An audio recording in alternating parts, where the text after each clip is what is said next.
જગત છે એ મિથ્યા છે. અહીંયા તો પાપ જ છે પુણ્ય કરતા. પુણ્ય કમાવવું બહુ અઘરું છે અને પાપ કરવું બહુ સહેલું છે. અને જાજા ભાગે થાય છે પાપ જ, પુણ્ય ઓછા થાય છે. એટલે મારે જન્મ લેવો જ નથી. હું જન્મ લઉં તો મને માયા લાગે, તો મને માયાનો સ્પર્શ થાય, પણ જન્મ જ ન લઉં તો માયા કેમ સ્પર્શે? આ વિવાદમાં ને વિવાદમાં 16 વર્ષ ગર્ભ રહ્યો છે. 16 વર્ષ સુધી જન્મ નથી થયો.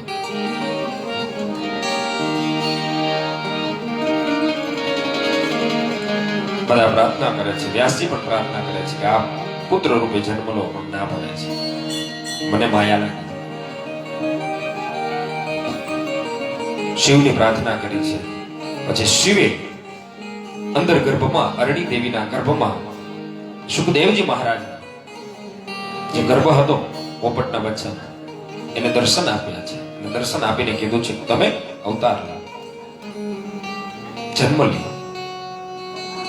સુખદેવજી મહારાજ અંદર ગર્ભમાં પ્રાર્થના કરે, પ્રભુ તમે જે કથા કીધી છે કે ભાઈ બહાર માયા, બહાર જવાથી અથવા આ સંસારમાં માયા વધારે છે,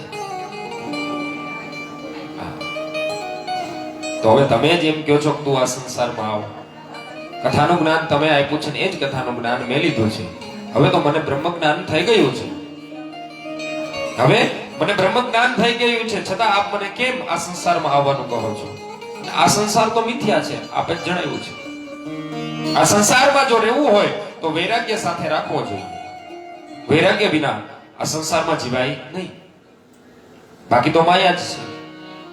અહીંયા માયાને નર્તકી કીધી છે. શું કીધી છે? માયાને નર્તકી કીધી છે. આ જ માયા અને બીજી કઈ માયા? આ બંને એક જ માયા છે, જે કૃષ્ણના જન્મ વખતે પ્રગટી હતી. એ જ માયા. એની આજે કથા બપોર વચ્ચે આવશે. એ માયા દેવી ભાગવત વિંધ્યા ચલ નિવાસી. આજ બપોર પછી સત્રમાં અન્નપૂર્ણા માની કથા અને માં ચામુંડાનું પ્રાગટ્યની કથા છે. એ વિસ્તારથી સમજશો કેમ વ્રત કરવું જોઈએ. આપ બધા જે માવડીઓ બેઠી છે બધે અન્નપૂર્ણાઓ છે સાક્ષાત. આપણને ભોજન કોણ કરાવે? અન્નપૂર્ણાઓ. અહીંયા સુખદેવજી મહારાજ એમ કહે છે પ્રભુ માયા છે એ નર્તકી છે. આપે મને જ્ઞાન આપ્યું છે, આપે બોધ આપ્યો છે, આપની કથા દ્વારા જ હું શીખ્યો છું, તો હવે કેમ જન્મ લો? માયા નર્તકી છે. કવિઓ એવું સુંદર મજાનું કહે છે કે માયા છે ને નર્તકી છે. કલિયુગમાં જો એને ઊંધું કરશો ને તો જ આ ભવ પાર થશે. આ સંસાર રૂપી સાગરમાંથી તો જ તમે તરી શકશો. જ્યારે નર્તકીને તમે ઊંધું કરશો ત્યારે. નર્તકીનું ઊંધું શું થાય? નર્તકી કરો તો ઊંધું. નર્તકી કીર્તન. અને ભાગવતજી કહે છે કલૌ કેશવ કીર્તન. આ કલિયુગમાં કેશવનું કીર્તન, માં જગદંબાનું કીર્તન, કોઈ પણ ઈષ્ટનું કીર્તન છે એ જ મુક્તિ આપવા વાળું છે. એના ઉદાહરણો પણ છે. શાસ્ત્રો કહે છે, શાસ્ત્રો આ વાત આપણને સૂચવે છે કે કલૌ કેશવ કીર્તના. કલિયુગમાં ઈષ્ટનું કીર્તન કરવાથી મુક્તિ મળી જશે. કોઈ જપ તપ નહીં કરવું પડે. જો શાસ્ત્રોમાં એવું બતાવે છે કે રાવણ, કુંભકર્ણ આ બધા 10,000 વર્ષ તપ કર્યા હતા. રામાયણ એવું કહે છે. કોણ કહે છે? રામાયણ. 10,000 વર્ષ તપ કર્યું અને ત્યારે ભગવાનની પાસે એને વર માંગ્યું અને એમ કીધું કે મારે અમર થવું છે. ત્યારે આખી કથા છે કે ભાઈ શિવલિંગ આપ્યું અને કીધું શિવલિંગને તું જઈ અને તું લંકામાં સ્થાપિત કરી દે તો તું અમર થઈ જઈશ, પણ એ શિવલિંગને ક્યાંય મૂકવાનું નહીં. આવી ઘણી કથાઓ આપણે સાંભળીએ છીએ. ઘણા વરદાનો માંગ્યા છે. કુંભકર્ણે 10,000 વર્ષ તપ કર્યું અને પછી વર માંગવાનું થયું ત્યારે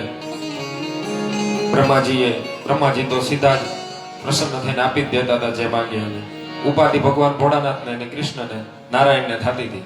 બાકી બ્રહ્માજી તો આપી જ દેવાનું, બધાને આપી દેતા. હા, વર આપી દેતા. અને કુંભકર્ણે માંગ્યો પણ સરસ્વતી માને આજ્ઞા કરી અને જીભમાં બેસી ગયા અને માંગવાનું હતું ઇન્દ્રાસન અને મંગાઈ ગયું નિદ્રાસન. કે આટલા 1000 વર્ષ તપ 10,000 વર્ષ તપ કર્યું હતું ને આવો જો ફેર પડી ગયો, એટલો જ શબ્દમાં ફેર પડી ગયો અને 10,000 નું જે પુણ્ય હતું એ વયું નિદ્રાસનમાં. ભગવાને કીધું તથાસ્તુ, સુતાર્યો. કુંભકર્ણ સુતા વધારે એટલે સુતા. ઇન્દ્રાસન માંગવાનું હતું, માંગી લીધું નિદ્રાસન. કારણ કે જો ભગવાને આજ્ઞા કરી હતી કે જો કુંભકર્ણને એમ કહી દઈશ આ ઇન્દ્રાસન માંગી લેશે તો ઇન્દ્રને ક્યાં મૂકવા જશું? કારણ કે દરેક યુગમાં દરેક સમય પ્રમાણે ઇન્દ્ર બદલે. ઇન્દ્ર છે ને કોઈ ભગવાન નથી. ઇન્દ્ર છે એ ગાદી છે. ઇન્દ્ર છે એ ગાદી છે. જેમ સીએમ છે એ શું છે? સીટ છે. એમાં જે બેસે એને સીએમ કહેવામાં આવે. એને નામ ન લેવાય કે ભૂપેન્દ્રભાઈ પટેલ, નામ લેવાનું નહીં. એને આપણે શું કે મુખ્યમંત્રી, પીએમ આપણે કહીએ એટલે બધાને ખબર પડી જાય પીએમ એટલે કોણ. નામ લેવાનું નહીં, ત્યાં નામ ન લેવાય. પછી નામ ખબર ન હોય ને લેવામાં આવે તો બરાબર. અહીંયા એ પોસ્ટ છે ઇન્દ્ર. ઇન્દ્ર પણ એક પોસ્ટ છે, કોઈનું નામ નથી. પણ એ ગાદી ઉપર જે બેસે, એ ગાદી ઉપર જે બેસે એને ઇન્દ્ર કહેવામાં આવે. હવે જેમ પુણ્ય હોય એ પ્રમાણે ઇન્દ્રની ગાદી મળે. વોટિંગ પ્રમાણે પુણ્ય પ્રમાણે ઇન્દ્રની ગાદી મળે તો એ જ પુણ્યમાં ઇન્દ્રની ગાદી મળી હોય. હવે ઇન્દ્રને 2 વર્ષ 5 વર્ષ જે એનો ફિક્સ હોય એ ઇન્દ્રને રાજ કરવાનું હોય. હવે એની જ જગ્યાએ બીજો કોઈ આવી જાય તરત તો બે રાજા કેમ બને? કેમ બનાવવા 2 રાજા? અહીંયા એ પોઝિશન આવી હતી કુંભકર્ણમાં. કુંભકર્ણનું તપ પાકી ગયું અને આ બાજુ ઇન્દ્ર બન્યા હતા નવા. હવે કેમ એને કરવું? ત્યારે સરસ્વતીને આજ્ઞા કરે, કીધું તમે એની જીભ ઉપર બેસી જાઓ. તો આ ઇન્દ્રાસનની જગ્યાએ બીજું માંગી ગઈ અને બેસી ગયા. પછી ઇન્દ્રાસનની જગ્યાએ નિદ્રાસન થઈ ગયું અને નિદ્રાસન કર્યું. 10,000 વર્ષ થયું. પણ શાસ્ત્ર એવું કહે છે, ભાગવતો, દેવી ભાગવતો, બધા પુરાણો એવું કહે છે કે કલો કેશવ કીર્તના, કલિયુગમાં તમારા ઈષ્ટનું કીર્તન કરવાથી જ ભગવાન મળી જશે. તપ કરવાની જરૂર જ નથી. છતાંય કીર્તન કરવું નથી. કીર્તન કરવાથી કલો કેશવ કીર્તન. કલિયુગમાં ઈશ્વર અને કલિયુગના દાખલા છે કીર્તન કરવાના. જો ઋષિ મુનિઓ કેટલું તપ કરતા, રાફડા જામી જતા, છતાં ભગવાન મળતા નહીં. જોકે એનામાં હૃદયમાં જ ઈષ્ટ બેઠેલા હતા પણ એને પ્રાપ્ત ન થતા. બહુ વર્ષો તપ કરે ત્યારે એને પ્રસન્ન ભગવાન થાય. પણ મીરાબાઈ, નરસિંહ મહેતા, આપણે તો અત્યારના દાખલાઓ છે. હા, વીજળીને ચમકારે મોતીડા પરોવે પણ અચાનક અંધારા થાય. અત્યારના દાખલા છે કે ઈશ્વર મળેલા છે. ચકુબાઈને મળેલા છે, જોગી જલ્યાણને મળેલા છે. આ તો અત્યારના હજી 1000 વર્ષ નથી થયા.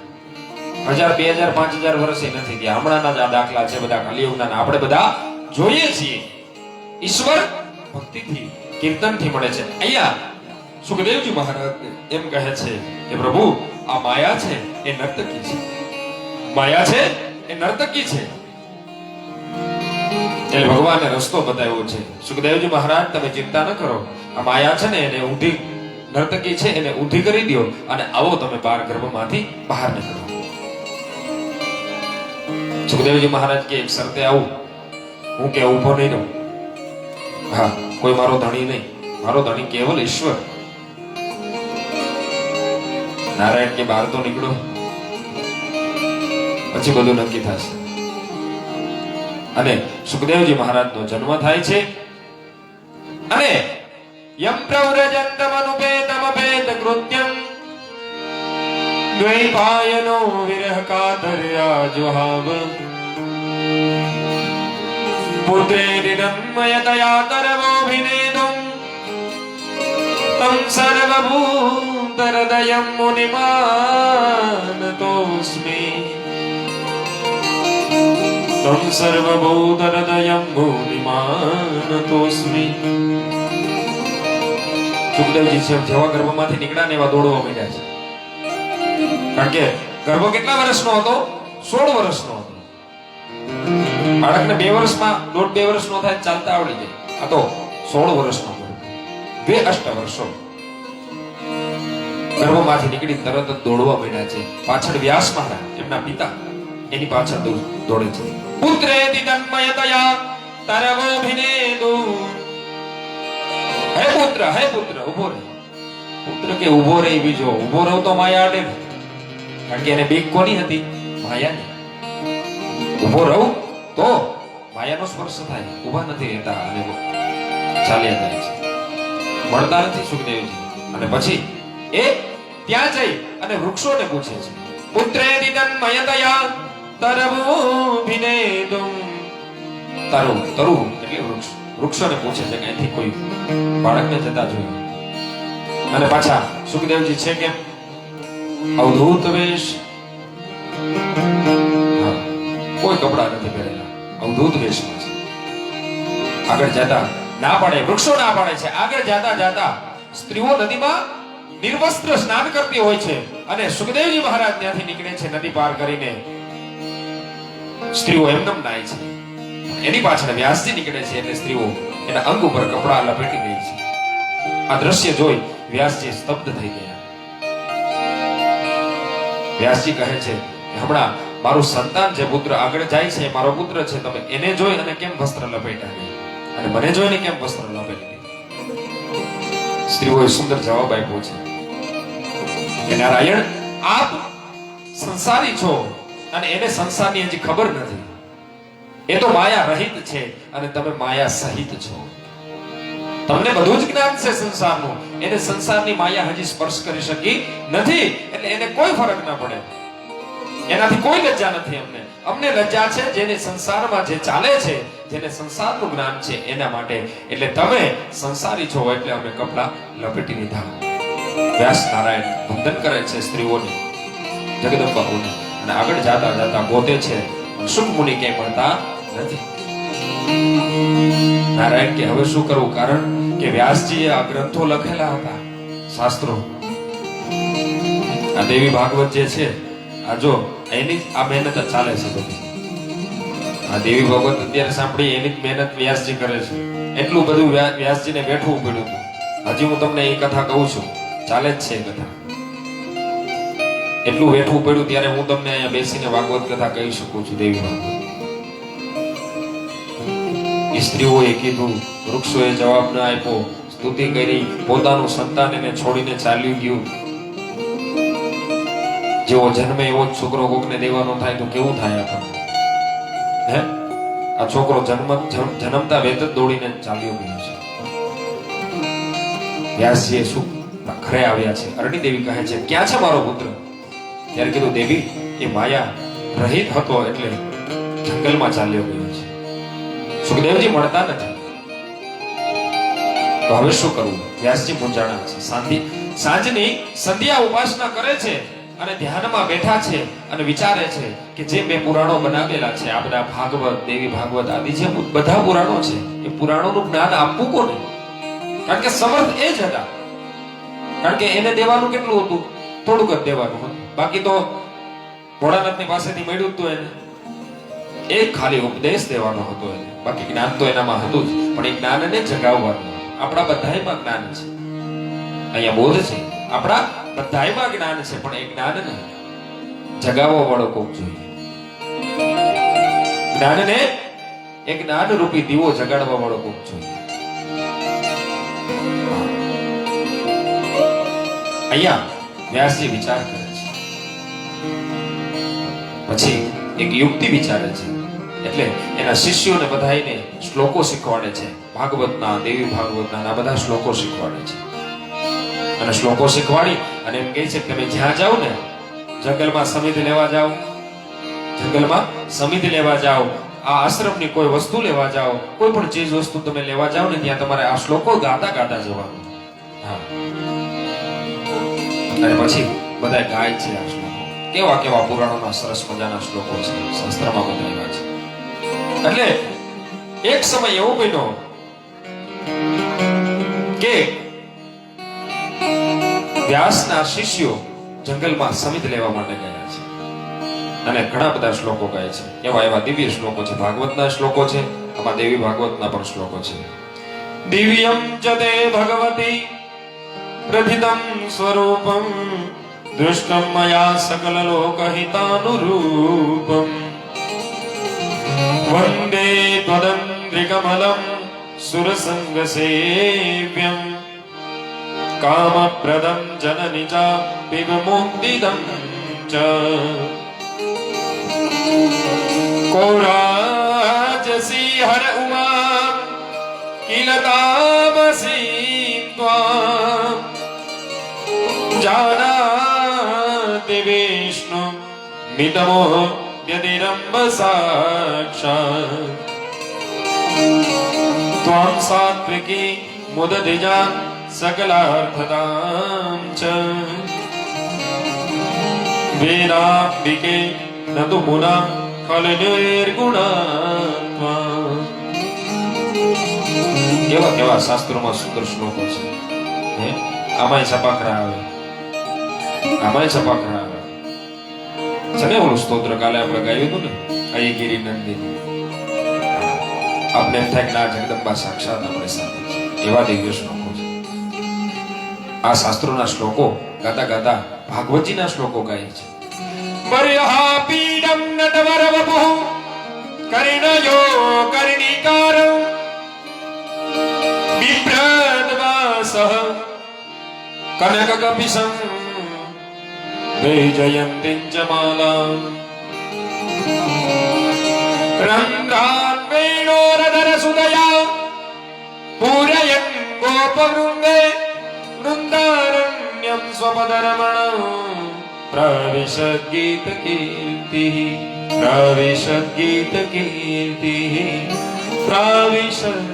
ગીત કીર્તિ આવા શ્લોકો સુંદર મજાના ગાતા ગાતા ઋષિના બાળકો જે છે એ વનમાં વિચરણો કરે છે અને આ શ્લોકો સુખદેવજીના કાનમાં સંભળાય.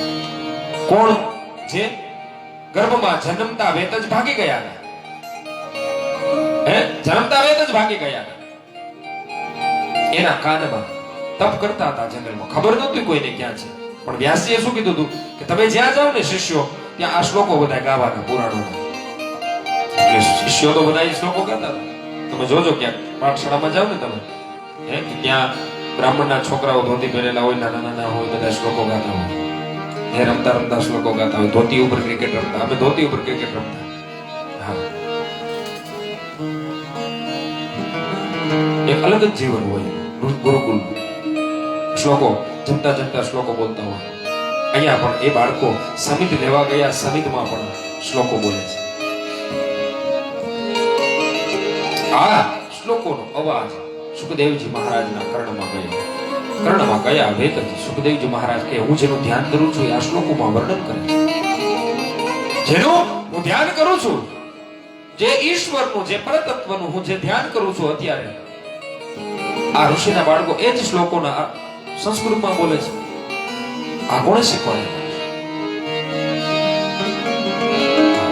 એવું અહોબકીયમ સ્તનકાલકૂટં જિગાસયાપાતોદરભ્યકક્ષિ લેભે ગતિં ધાતૃતમં. આ દિવ્ય શ્લોકો કહે છે. અહોબકીયમ સ્તનકાલકૂટં, જે કૃષ્ણની લીલાઓ છે ને એનું વર્ણન છે આમાં. એવા શ્લોકો. બરહા પીડમ નટવર વપુ, નટવર સ્વરૂપ ને આ બધી દિવ્ય દિવ્ય જે વાતો જે કથામાં શિવની પાસેથી એ પોપટના બચ્ચા સ્વરૂપે સુખદેવજીએ સાંભળી હતી, જે ઈશ્વરના દર્શન ભગવાન ભોળાનાથે કથામાં કરાવ્યા હતા પાર્વતીજીને કથા કરતા કરતા, એ જ ઈશ્વરના દર્શન અહીંયા આ શ્લોકમાં સાંભળે છે વર્ણનમાં. સુખદેવજી મહારાજ કે આ જેવા તેવા બાળકો નથી, તરત જ પાછળ દોડે છે, બાળકોને પકડે છે. ઋષિકુમારો ઉભા રહો. ઋષિકુમારોને ખબર પડી ગઈ અમારા ગુરુ જે કહેતા હતા ને યાદ છે. અમારા ગુરુ જે કહેતા હતા, જેના માટે આ શ્લોકો અમને ગાવાના કીધા હતા, એ આજ છે. કારણ કે એટલા સમયથી શ્લોકો ગાતા હતા, કોઈ આવ્યું નહીં પાસે. સુખદેવજી મહારાજ આવી તરત જ કીધું, હે ઋષિકુમારો આ શ્લોકો?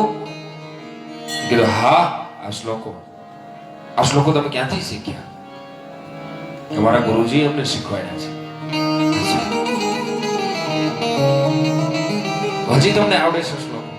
અરે અમને તો આવડે છે, અમને તો 100-200 આવડે છે, પણ અમારા ગુરુજીની પાસે તો 4 લાખ શ્લોકો છે. કેટલા? 4 લાખ શ્લોકો છે. ચતુર્લક્ષમ ઉદાહૃતમ. પુરાણોમાં 4 લાખ શ્લોક છે. કેટલા? 18 પુરાણ છે ને, જે મેં તમને કીધા હતા ને પેલા દિવસે, એને બધાને ભેગા કરો ને તો 3 લાખ પુરાણ ના થાય ને 1 લાખ મહાભારત. આવા 4 વ્યાસજીએ લખેલા. કેટલા? 4 લાખ શ્લોક વ્યાસજીએ લખેલા છે. બાળકોએ શું કીધું? આ તો ટ્રેલર છે, ગોડાઉન તો ત્યાં છે. અમારી પાસે તો 550 500 છે, 5000 છે. અચ્છા, સુખદેવજીને ભરોસો નથી આવતો. સુખદેવજી કહે છે કાંઈ વાંધો નહીં, હજી 2-3 સંભળાવો. હા, હજી 2-3 સંભળાવો. બાળકો પાછા શ્લોકો ઐષત ગંડ વિખંડિત રુંડ વિતુંડિત શુંડ ગજાધિપતે રિભુગ જગંધ વિદારણ ચંડ પરાક્રમ શુંડ મૃગાધિપતે રિભુગ જગંધ વિદારણ ચંડ પરાક્રમ શુંડ મૃગાધિપતે જય જય હ મહિષાસુર વર્ધિની રમ્યક પરદિની શૈલ સુતે आई सुमन सुमन सुमन सुमन सुमन सुमन सुमन सुमन सुमन सुमन सुमन सुमन सुमन सुमन हर गांधी युते श्रीधर रजनी रजनी रजनी रजनी रजनी कलवक्त्रभुते सुनयन विप्रमर प्रमर प्रमर प्रमर प्रमर प्रमर प्रमराधिपते जय जय हे महिषासुर मर्दिनी रम्यक परदिनी शैल सुते. આવા દિવ્ય શ્લોકો ગાય છે. સુખદેવજી, તમારા ગુરુનું નામ જલ્દી કયો, કારણ કે સાક્ષાત દર્શન કરી લીધા શ્લોકો.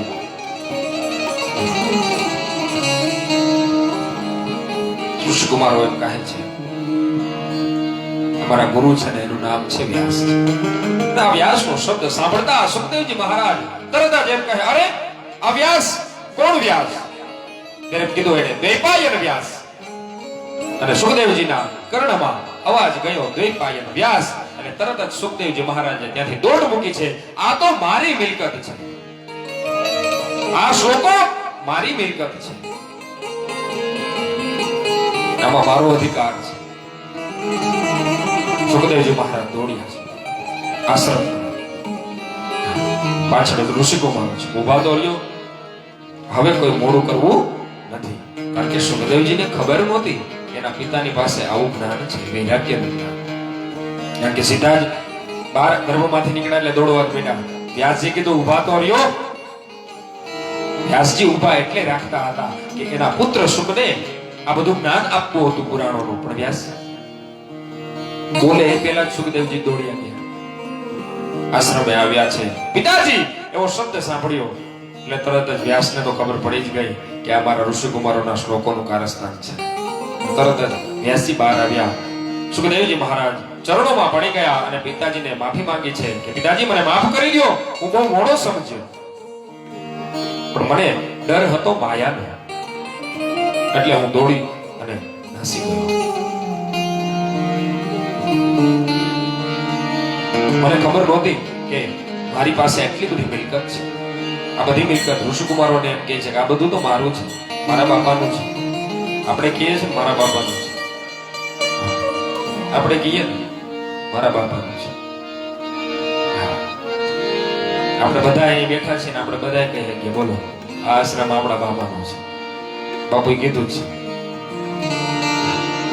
કીધું હતું ને પહેલેથી કીધું.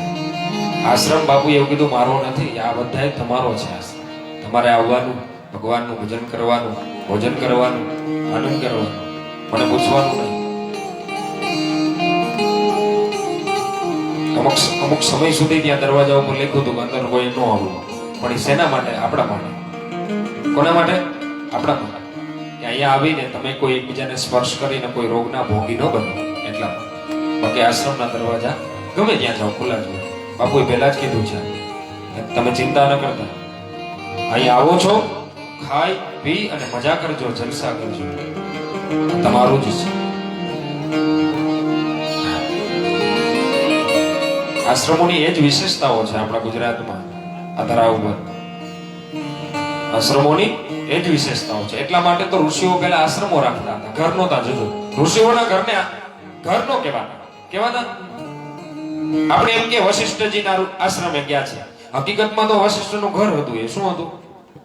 વશિષ્ઠનું, હા, બધા જે મહેમાનો છે ને, ભાઈઓ પુરુષો, થોડા આગળ આવી જાવ ને એટલે પાછળ વાળા બેસી શકે.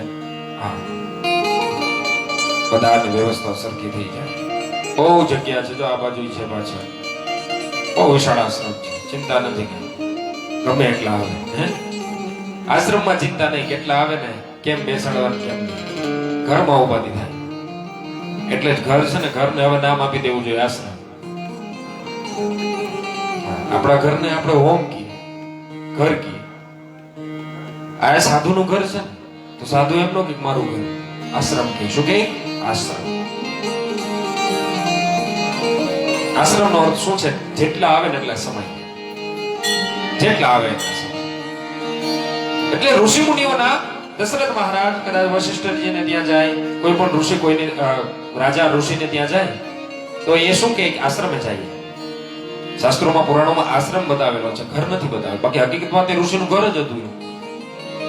અને રહેતું કોણ હોય ત્યાં? તો વશિષ્ઠજી, એમના પત્ની અને એમના બાળકો, સંતાનો અને શિષ્યો, શિષ્ય પરિવાર, મંડળ જે એનું હોય. ઋષિ હોય અને મંડળ હોય, બે શિષ્ય, એના બે શિષ્ય, એવી રીતના મંડળ હોય. એ બધા રહેતા હોય, બીજું કોઈ તો ન રહેતો, પરિવાર જ રહેતો હોય. આપણે પરિવાર જ રહીએ છીએ તો આપણે ઘર કે આશ્રમ. આશ્રમમાં બધાનો સમાવેશ થાય. અને આ આશ્રમે કોઈ ઉપાધિ નહીં. બાપુ તો ક્યાં? બાપુ આજ મને કહેતા હતા ખાલી, બધાને તમે કીધું છે ને દેવાનું, મારે એક દેવું છે તમને. મેં કીધું શું બાપુ? કે મારે એ દેવું છે, કોઈને કઈ કહેવાનું નહીં. કોણ હતું તે ત્યારે? નીતિનભાઈ તમે હતા ને? હા. શું કીધું? કોઈને કઈ કહેવાનું નહીં.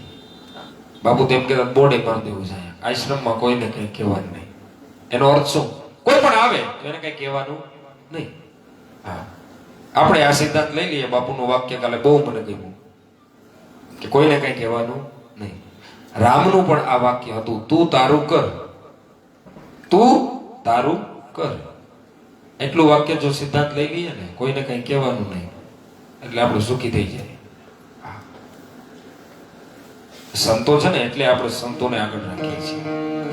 સાધુ સંતોને આગળ એટલે રાખીએ છીએ. એ સીડી છે, એની પાછળ હાલો ને તો સ્વર્ગ ગોતવું પડે નહીં.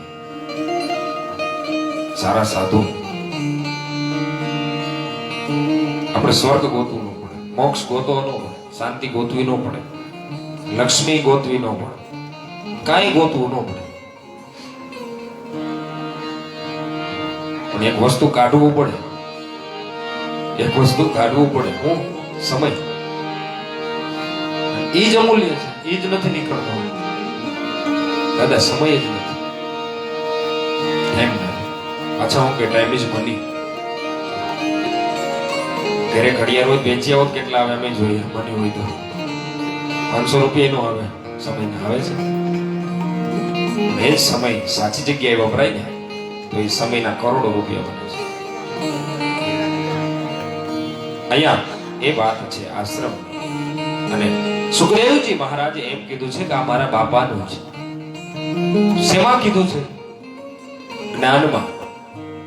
જે શ્લોકો હતા ને એ ધન, એને એમ કીધું છે મારા બાપા. ત્યાં કઈ જમીન નથી. આશ્રમનું નથી કીધું મારા બાપાનો છે, તમે બધા બહાર નીકળી જાઓ. આશ્રમ તમારો નથી કહ્યું, મારા બાપાનો એમ નથી કીધું. તો શ્લોકો બોલ્યા ને ઋષિકુમારો, એટલે એને એમ કીધું કે આ તો મારા પિતાની સંપત્તિ છે, આમાં મારો અધિકાર છે, મારો હક છે, પૂર્ણ રૂપે મારો હક છે. અને હક લ્યો ને તો આવો હક લેજો. જો પૈસા છે ને એમાં ભાગ પડશે, પડે. 20 વીઘા હોય તો 10 વીઘા બે ભાઈ હોય તો થાય. પણ વિદ્યામાં ક્યારેય કોઈ ભાગ પડતો નથી.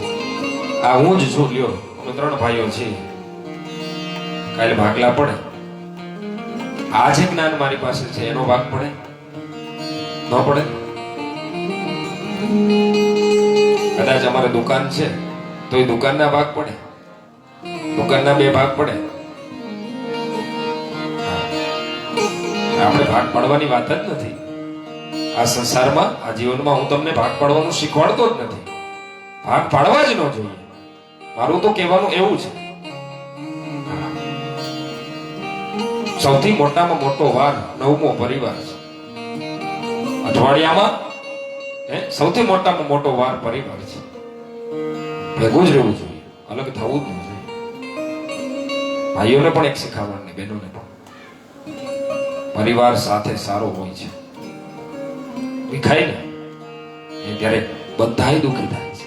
ભેગો હોય ને ત્યારે કોઈ એક દુઃખી થાય, જેની ઉપર વધારે જવાબદારી હોય એ દુઃખી થાય. કદાચ 10 મહિના બીજા ભાઈની ઉપર જવાબદારી આવે એ દુઃખી થાય. પણ નોખા પડો ને ત્યારે બધાય દુઃખી થાય છે, કારણ કે બધાયને કરવું પડે છે. અને સંઘો શક્તિ કલયુગી, કલયુગમાં પુરાણો એમ કહે છે કે તમે ભેગા રહેશો ને, સંઘો શક્તિ કલયુગી, તમારે જો શક્તિ જોતી હશે તો ભેગું રહેવું પડશે, નોખા રહેવાથી નહીં. એટલે અત્યારે જો ગમે એવડો મોટો માણસ હોય, એકલો હોય તો નકામો. આપણે કોઈ ગમે એવડો મોટો હોય ને, ડોન ભલે હોય તો આપણે એની જગ્યાએ એને 500 માણસ મળી જાય તો સરકારને સાંભળવું પડે. હમણાં હતું ને બધું દિલ્હીમાં, સાંભળવું પડે છે ને, ઓલા ધરણા થાય છે, પણ એકલો કોઈ અરજી કરે તો ન સાંભળે. ધરણા થાય 5, 50, 500 માણસ ભેગા થાય તો સાંભળવું જ પડે. કારણ કે કલયુગમાં પ્રભાવ એનો રહેશે, કોનો? જે ભેગા રહેશે, સાથે રહેશે. અહીંયા એ વાત કરી છે, આપણું સૌથી મોટામાં મોટું ધન એ શાસ્ત્રોનું ધન છે, જ્ઞાનનું ધન.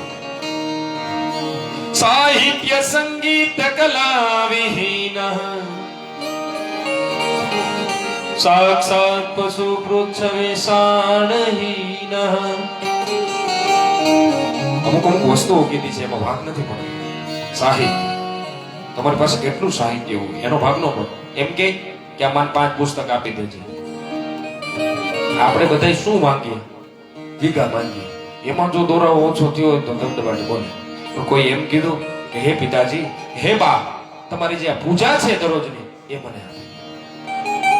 નિત્ય પૂજા જે કરો ઠાકોરજીની, માં જગદંબાની, આપણો મઠ છે, તમે ત્યાં દરરોજ દીવાબત્તી કરવા જાવ છો તમારી 5 પેઢીથી, તો હવે એ વારસો તમે મને આપો. એ લીધું કોઈ આપે ઓછા માંગે. હું જો માંગે છે ને એની વાત નથી માંગતો એની વાત, કોઈ માથે ન ઓટે. પાછા કથા પૂરી થાય મને દાદા અમે તો કરીએ છીએ, તો થાય સારા જ છો, મારા કરતા સારા છો, મારા કરતા સારા છો, ભક્તિ વાળા છો. હું આ તમને નથી કહેતો 4 ગામ, હું 5મા ગામની વાત કરું છું. કોની? આ 4 ગામને કઈ કહેવાય જ નહીં, કહેવાય બીજા રાજકોટ વાળા છે એને નથી કહેતો. હું તો આટકોટ વાળાની વાત કરું છું. આટકોટ થી નથી ને કોઈ, હું આટકોટ વાળાની વાત કરું છું. જે ગામમાં કેવું હોય ગામનું નામ લેવાય નહીં, અગર પછી એમ કે દાદા નીકળવું છે ને, તો ક્યાં જવાનું? અમારે કઈ ખિસ્સામાં બંદૂક તો ન હોય, ધોતી હોય પહેરી હોય, એમાં કઈ ન હોય. ભાડાના પૈસા, બીજું કઈ ન હોય. શસ્ત્ર એમાં ન હતાડે, કઈ ન હોય. નગરે કીએ કે ભાઈ વાંધો નહીં તમને, અમારી પાસે શસ્ત્ર નથી, શાસ્ત્ર છે, પણ અમારે શસ્ત્રની જરૂર પડતી નથી.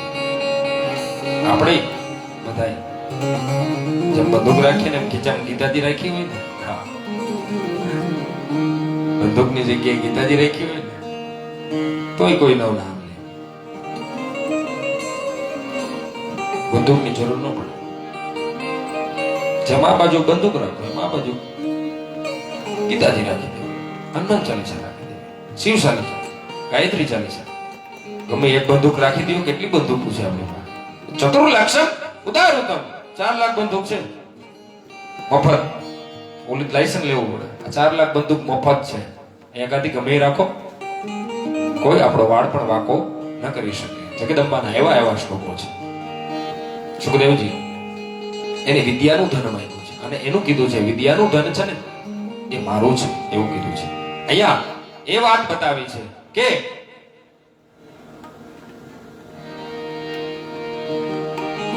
શાસ્ત્ર આપણને એ વાત કહે છે કે હંમેશા જ્ઞાન જોતું હોય, જ્ઞાન જોતું હોય, જેમ જમીન જોતી હોય એમ જ્ઞાન પણ જોતું જ હોય છે. જ્ઞાનની પણ જરૂર પડતી જ હોય છે. ભાગમાં આપણે જ્ઞાન માંગવું જોઈએ. કાલે બંગલો ઓછો થઈ જશે, તમારે એક બંગલો ભાગમાં આવ્યો પાછા તમારા 3 થયા. કેટલા થયા? હવે એક બંગલામાં 3 ભાગ પડવાના, એને પાછા 3 થયા, એને પાછા 3 થયા. એક રૂમે ભાગમાં ન આવે. આ હશે શાસ્ત્રોનું જ્ઞાન, એની પાસે વિદ્યા હશે, એની પાસે એજ્યુકેશન હશે, એજ્યુકેશન હશે, આવું બધું હશે તો એનો પોતાનો બંગલો પોતે બનાવશે. એને કોઈ ભાગની જરૂર પડશે. એટલે સંતાનોને ભાગ કયો શીખવાડજો માંગવા માટે? આ ભાગ માંગવા માટે શીખવાડજો. હે બાપુ, હે દાદા, હે બા, તમે તમારી સેવા મને આપી, તમારું જપ મને આપી, તમારું તપ આપી દો, એનો વારસો મને આપો, હું આગળ વધારીશ. તમારા ગુરુ કોણ હતા? આ હતા, તો મને પણ એનો શિષ્ય બનાવો. તમારા વારસામાં હું પણ ચાલીશ, એમના વિચારો હતો. આ વાતો કરે છે સુખદેવજી મહારાજ, એ શીખવાડે છે. આ એક દેવી ભાગવતની કથા છે. પછી વ્યાસજી ને વંદન કરી અને એમ કહે છે પિતાજી મને આજ્ઞા આપો, અને વ્યાસજી એને ઉપદેશ આપે છે. 18,000 દેવી ભાગવતના 18,000 શ્લોક છે. કેટલા? દેવી ભાગવતના 18,000 શ્લોક છે. બીજા પુરાણો રહેવા દો ને, આપણે આ જ પુરાણ છે. 18,000 કેમ થાય? 18 મોઢે થાય. સુખદેવજીને બધા શ્લોકોનું જ્ઞાન આપ્યું છે. સુખદેવજીએ કંઠસ્થ કરી લીધા છે. પહેલા કંઠસ્થ કરી લેતા.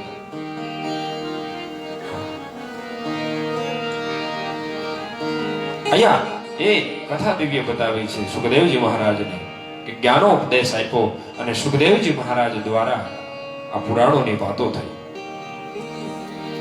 એમના પિતા વ્યાસ દ્વારા અત્યારે આપણે આ બધા કથાઓ સાંભળીએ છીએ. એવી કથા પ્રથમ સ્કંદના આ 12મા અધ્યાયમાં બતાવી છે દેવી ભાગવત. અને એ આગળ જાતા માસમ પુમાસ્તુ ભવિતા માસમ સ્ત્રી ભૂત કિલહ, આવી બધી વાતો બતાવી છે. અલગ અલગ વર્ણનો અહીંયા શાસ્ત્રોએ કર્યા છે અને દિવ્ય કથાઓ આગળ બતાવી છે. એની આગળ જતા જતા સુખદેવજી મહારાજે પછી પરીક્ષિત રાજાને કથા કરી. ત્યાં પાંડવોની પણ વાત કરવામાં આવી છે. પાંડવોની ઉત્પત્તિની વાત કરી છે. કુંતા કુંવારા હોય છે અને એક ઋષિની સેવા કરવાથી એને 5-6 મંત્ર મળેલા છે. અલગ અલગ 6 ઋષિઓએ 6 મંત્ર દીધા છે. જ્યારે જ્યારે જરૂર પડે ત્યારે આ ઉપયોગ કરજો. પહેલો જ મંત્ર ઉદાહરણ માટે, ચકાસવા માટે ઉપયોગ કરે છે. કુંવારા છે, કુંતાજી કુંવારા છે. દેવી ભાગવત અહીંયા એ વાત કરે છે 6થા અધ્યાયમાં બીજા સ્કંદમાં. નદી કિનારે ગયા છે કુંતાજી અને કીધું કે મને જે મંત્રો આપ્યા છે એ સાચા છે કે ખોટા છે? ચાલ ને એકાદો હું ચકાસી લઉં. આપણે એવું કરીએ ને, કવરમાં એ છાપ્યું કરીએ, જ્યાં સુધી ખુલે નહીં ને ત્યાં સુધી હક નો થાય, શાંતિ થાય જ નહીં.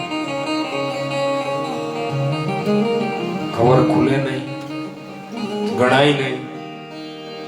પાછા કેમ ગણે નીતિનભાઈ? કેમ ગણે? જેમ કેમ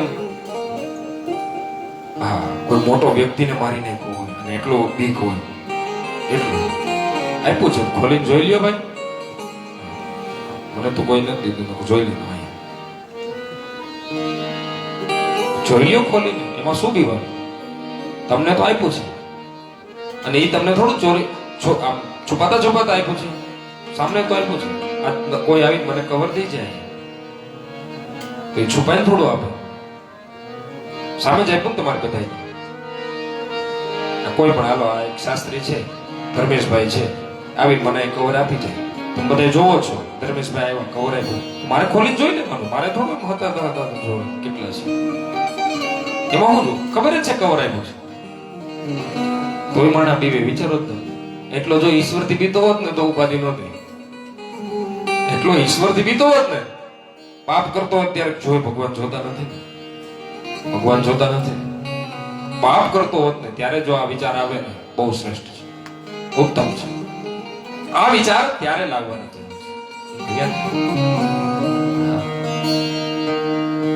અહીંયા ચકાસી છે, આશીર્વાદને ચકાસી. આપણે આશીર્વાદ ચકાસીએ છીએ, નથી ચકાસતા. હાલો ને બાપુએ દાણા આપ્યા છે, બે ખાઈ લઈએ, જોઈએ જ કરી શું થાય છે, કરી જોઈએ. કુંતાજીએ એ જ ભૂલ કરી છે પહેલી, અને એ હજી બેનો ભોગવે છે, સ્ત્રીઓ હજી ભોગવે છે. પહેલી જ ભૂલ સૂર્યનારાયણને અર્ઘ્ય આપી. દેય સદા સવિતૃ મંડલ મધ્યવર્તી નારાયણ સરસિજાસન સન્નિવિષ્ટઃ કેયોરવાન મકર કુંડલવાન કિરીટી હરિ હિરણમય ભૂતૃત શંખ ચક્રઃ. પ્રાતઃ સંધ્યાયામ બ્રહ્મ સ્વરૂપિણે સૂર્યનારાયણાય નમઃ ઇદમર્ઘં દત્તં નમઃ. સૂર્યનારાયણને અર્ઘ્ય આપી અને આ મંત્ર બોલે છે. તરત જ સૂર્યનારાયણ વ્રત લઈને પ્રગટ થઈ આશીર્વાદ આપે છે. અને તરત જ સૂર્યનારાયણ શું કહે છે? પુત્રવતી ભવ. કારણ કે આ 6 મંત્ર એના હતા પુત્રના, અને બીજા 5 મંત્ર જે આપ્યા હતા એનાથી આ બીજા 5 પાંડવો થયા.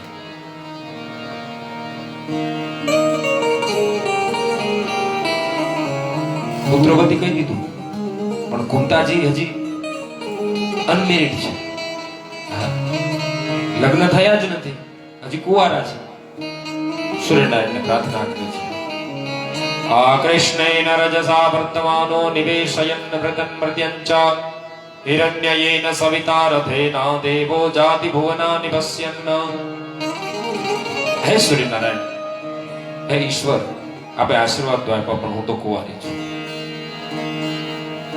સૂર્યનારાયણ કહે છે તમે મંત્રનો ઉપયોગ કર્યો છે અને આ આશીર્વાદ મેં આપ્યો છે, ખાલી ન જાય. પણ હવે આનું સમાધાન બતાવો. સમાધાન બતાવે છે, કહે છે કે જે પુત્ર ઉત્પન્ન થશે ને એ કર્ણથી ઉત્પન્ન થશે. શેનાથી? કર્ણથી.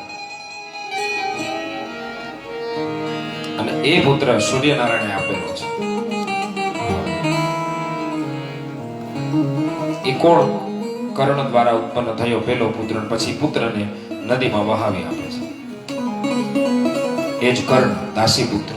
પછી માછીમાર જે કપડા અને ધોબી ધોતા હોય એ પ્રમાણે એ દાસ જે હોય શૂદ્ર, એ દાસને મળ્યો, એ લોકોએ એનું પાલન પોષણ કર્યું, એટલે એ દાસી પુત્ર કહેવાય. દુર્યોધન દ્વારા એને અંગરાજ્ય આપ્યું, એટલે એ અંગરાજ કહેવાય. અહીંયા કર્ણ પુત્ર તો આપી દીધો, પણ એની પણ એક આગળ કથા બ્રહ્મ વૈવર્ત પુરાણની છે, જેનું નામ સહસ્ત્ર કવચ હતું. જેનું નામ સહસ્ત્ર કવચ હતું. કારણ કે સૂર્ય જન્મા ને ત્યારથી એના પાસે કવચ અને કુંડળ જન્મથી જ લઈને આવ્યા હતા. તો એવા એની પાસે એક નહીં 1000 હતા. એ પણ કથા અહીંયા નરનારાયણની ઉત્પત્તિની આમાં બતાવી છે દેવી ભાગવત. અને બ્રહ્મ વૈવર્ત પુરાણમાં જ પણ આ કથા છે. સહસ્ત્ર કવચ જે હતો ને એને 1000 કવચ હતા. ભગવાનનું તપ કર્યું હતું એને, અને વરદાન માંગ્યું મને અમર બનાવો.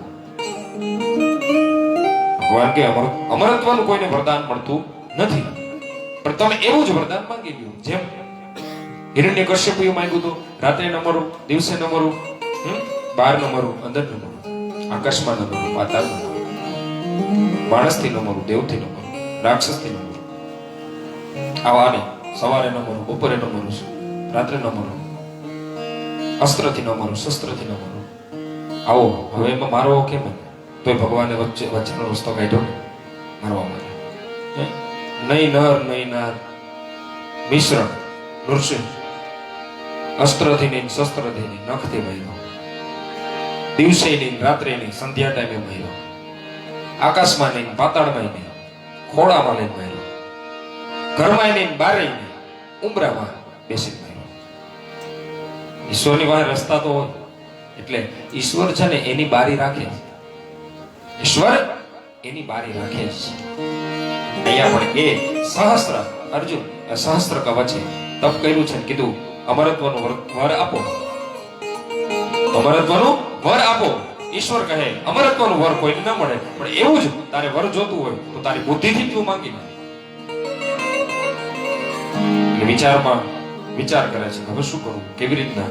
ઓલા એક બાપ જોક્સ તમે સાંભળ્યો છે ને, ખાલી યાદ અપાવવા માટે ઉદાહરણ છે, જોક્સ નથી કહેતો. હા, કે બાપાએ વરદાન માંગ્યું શું કે હું 7મા માળે 7મી અંબાડીએ 7 છોકરાની સાથે 7 પેઢી સુધી હું 7 પેઢી જોઈ શકું એવા આશીર્વાદ દો. બધું માંગી લીધું. 7 માળની અંબાડી એટલે પૈસો માંગી લીધું, બધું ટૂંકમાં. એવું સહસ્ત્ર કવચ જે છે એ વિચારે છે હવે શું કરવું.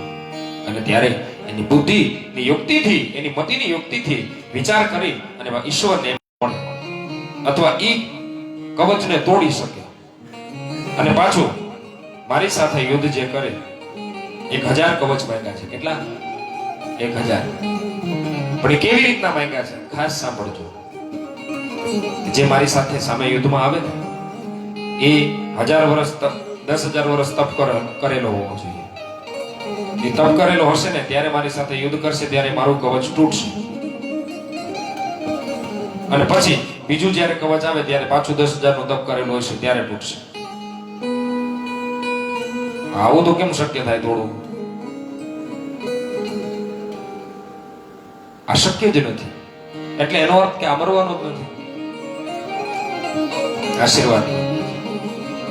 અને પછી પાછું માંગ્યું કે કવચ તૂટી જાય ને, 10,000 વર્ષ તપ કરે પછી મારી સામે કોઈ યુદ્ધ કરે, કવચ તોડી નાખે, બીજું કવચ આવે, પણ યુદ્ધ ઉભું રહેવું જોઈએ નહીં. હા, યુદ્ધ જો 10,000 વર્ષ ઉભું રહી જાય તો પાછું તપ કરી લે ને ઓલો. યુદ્ધ ન ઉભું રહેવું જોઈએ. હવે યુદ્ધ ઉભું ન રહે તો બીજું કોને? હવે કેટલા જણાને બોલાવો? ભગવાન કેટલા અવતાર લઈ ગયો? ભગવાને પણ યુક્તિ કરી. ભગવાને અવતાર લીધો નર અને નારાયણ. કોનો? નારાયણ. જે કલિયુગમાં મહાભારતમાં અર્જુન અને કૃષ્ણ હતા એ બે નર ને નારાયણ હતા. નરમાં કોણ હતું? અર્જુન. અને નારાયણમાં કૃષ્ણ. એ જ નર નારાયણનો બીજો અવતાર કલિયુગમાં અવતાર લીધો છે. જગન્નાથપુરી પર્વત ત્યાં તપ કરે છે બંને. 10,000 વર્ષ અર્જુન એટલે નર કરે છે અને નારાયણ યુદ્ધ કરે. 10,000 વર્ષ સુધી યુદ્ધ હાલે અને છેલ્લે કવચ તોડી નાખે. એ કવચ તૂટી જાય એટલે નારાયણ છે પાછા તપમાં આવી જાય. અર્જુન ઉભા થઈને પાછા જાય એની સાથે યુદ્ધ કરે. આવી રીતે બંને બુદ્ધિ ઈશ્વર છે ને ભાઈ. જો આપણે એટલા બુદ્ધિશાળી હોય તો આપણે બનાવવા વાળો કેટલો બુદ્ધિશાળી હશે. એટલે ક્યારેય એની પરીક્ષા ન જ કરવી. એની પરીક્ષા ન કરવી. બંને યુક્તિ કરી અને વારાફરતી યુદ્ધ કરે છે. ધીરે ધીરે કરતા 999 કવચ તોડી નાખ્યા છે. એક જ કવચ બાક્યું છે. પછી ખબર પડી ગઈ કે આ બીજું કોઈ નહીં પણ આ પરમાત્મા ઈશ્વર જેને મને વરદાન આપ્યું હતું એ જ આ વચ્ચેનો રસ્તો કાઢી અને આવ્યા છે મને મારવા માટે. તરત જ ભાગ્યા છે. સહસ્ત્ર કવચ દોડી અને બધા આકાશમાં રખડે છે પણ કોઈ સાચવતું નથી એને કે નહીં અમે તમને ન સાચવતા. અંતે સૂર્યનારાયણ પરિક્રમા કરતા હોય છે પૃથ્વીની. દોડી અને સૂર્યનારાયણના રથમાં સંતાઈ જાય છે. અસહસ્ત્ર કવચ. સૂર્યનારાયણના રથમાં સંતાઈ જાય છે. સૂર્યનારાયણને પ્રાર્થના કરે છે, હે ઈશ્વર આપ મને બચાવો. સૂર્યનારાયણ છે ને સાક્ષાત દેવ છે આ પૃથ્વીના. કોઈનું ખરાબ ન કરે. સૂર્યનારાયણ કે કાંઈ હતું. નર ને નારાયણ આવ્યા છે. એ સમયે કોનો વારો હતો યુદ્ધમાં? નરનો. કોનો? નર. નરે તરત જ બાણ ઉગામ્યું છે, મરવાની તૈયારી છે. બાણ અડી જાય એટલે કવચ એનું તૂટી જાય અને સહસ્ત્ર કવચનો ત્યાં વધ થઈ જાય. તરત જ બાણ ઉગામ્યું છે અને સૂર્યનારાયણ કહે છે કે ઉભા રહો, અને કહે છે કે અમે ઈશ્વરનો અંશ છીએ. છતાં એમ કહે છે ભલે આપ ઈશ્વરનો અંશ છો, હું તમને વંદન કરું છું દેવ, હે પરમાત્મા. પણ મારા જે શરણે આવેલો છે, કાલે કોઈને શ્રદ્ધા નહીં રહી ઈશ્વર પ્રત્યે, એના શરણે જવા છતાં પણ એનો વધ થયો. આપ કૃપા કરો, આપ બીજો કોઈ રસ્તો કાઢો. નારાયણ કે માંડ હાથમાં આવ્યો છે, મારી નાખવા દે ન કરે, અને પાછો મારવા બીજો લેવો પડશે. એ કે આપ કૃપા કરો. નારાયણ કે કઈ વાત એ સહસ્ત્ર કવચ ને સાચો હતો ને, જે એ કુંતીનો જે મંત્ર બોલ્યા ને કુંતી, ઓલા કીધું તું કે સાચો છે ને. નારાયણ કે હવે દઈ દો, માંડ મોકો મળ્યો છે. નગર આને ક્યાં દેવો હતો? એ સહસ્ત્ર કવચ ને કુંડલ, જે કવચ કુંડલ હતું બાકી, એનું કવચ એક બાકી હતું ને અંતે, એ સહસ્ત્ર કવચ ને કુંતાના પુત્ર રૂપે આપી દીધું છે કર્ણ દ્વારા. એટલે એનું નામ કર્ણ પડ્યું છે. કવચ કુંડલ સાથે જ છે. આ એક કથા મૂળ છે. બધાને ખબર છે કર્ણ કોણ, પણ કર્ણ કેમ એ ખબર નથી. આ એક કથા બ્રહ્મા વૈવર્ત પુરાણની કથા છે. અમારે ગઢડા છે ને છપૈયા સ્વામી બહુ કથા કરે, એને બહુ ગમે કથા. આ કથા કોઠારી સ્વામીના શિષ્ય છે છપૈયા સ્વામી, એને બહુ. તમે સદગુરુ આરતી સાંભળો છો? જય સદગુરુ સ્વામી જાજા ભાગે છપૈયા સ્વામી એ ગાયેલી છે. એમાં વગાડવામાં આજ હોય. આ કથા બહુ દિવ્ય છે, આનંદ થાય સાંભળીને. આપણને ખબર પડે કર્ણ કોણ હતા. અને એ સમયે કર્ણ ત્યાં કુંતાના પુત્ર રૂપે જન્મા છે. અને સમય જાતા જાતા યુદ્ધ થાય છે મહાભારત. પાંડવોનો જન્મ થાય પછી ઇન્દ્રપ્રસ્થ ને આદિ આપણે કથા મહાભારતની જાણીએ છીએ. યુદ્ધ થાય છે. અહીંયા દેવી ભાગવતમાં આગળ ભીષ્મની વાત આવે છે. શંતનુ ઋષિ ભીષ્મ નો જન્મ થાય, ગંગાપુત્ર પણ કહેવામાં આવે છે. ભીષ્મ મહારાજની પણ અહીંયા કથા બનાવી. ભીષ્મને બ્રહ્મચર્ય વ્રત હતું, અવિવાહિત હતા. અને ભીષ્મની પાસે એટલી ભક્તિની તાકાત હતી, ઈશ્વરે એને એવું વરદાન આપ્યું હતું જેનું નામ છે ઈચ્છા મૃત્યુ વરદાન. ભીષ્મ પિતામાં એમ કે ને મારે મરવું છે તો જ મરે. વિચાર, અત્યારે આવું કોકને મળી જાય તો ભૂકા કાઢી નાખે. રાતે જઈને કોકના ઘરમાં પડે, તેજોરીઓ દોડવા, ખબર છે બંદૂકો મારે ગમે મારે મરવાનું નથી. એટલે ઈશ્વરને ખબર હતી ને કલિયુગમાં આ બધું બંધ કરી દેવાનું. કલિયુગમાં માયા બધી હકેલી લીધી, વરદાન દેવાની. એ બધા બીજા યુગમાં દઈ દીધા. પછી કીધું આ કલિયુગમાં દેવાય નહીં, કારણ કે કલિયુગમાં છે ને ભગવાન કરતા છે ને વધારે બુદ્ધિમાં વિચારશે મનુષ્ય, એક સ્ટેપ આગળ વિચારશે. છે ને આપણે અત્યારે કોમ્પ્યુટરને બનાવ્યું, ઓલ્યું કોમ્પ્યુટર બનાવ્યું, ગમે એટલા ડેટા આમાં તો લિમિટેડ થાય. અમને ઘણા કહેતા હોય દાદા એટલું બધું કેમ યાદ રાખતા હશો, એટલું બધું તમે કેમ યાદ રાખતા હશો? ભાગવત કથા કરો, દેવી ભાગવત કરો, શિવ કથા કરો, કેટલું યાદ રાખતા હશો? પણ છતાંય અમારી પણ લિમિટ હોય કે અમે એટલું યાદ રાખીએ. અમારે પુસ્તક રાખવું જ પડે છે અનુસંધાન માટે, ક્યાં પહોંચ્યા છે, આગળ કેની કથા છે જોવા માટે. ખબર હોય કથા મોટી હોય, પણ અનુક્રમણિકા અમારે વાંચવી પડે ક્રમ માટે. તો વિચારો તમે, કોમ્પ્યુટરને કાંઈ વાંચવું પડે છે, નાખો એ સેવો જોઈ 50 વર્ષ પછી કાઢો ને એમાં સેવો, એને ન ભૂલાણું હોય. અકાઉન્ટમાં બેસે એને ખબર છે, એને ન ભૂલાય હિસાબ.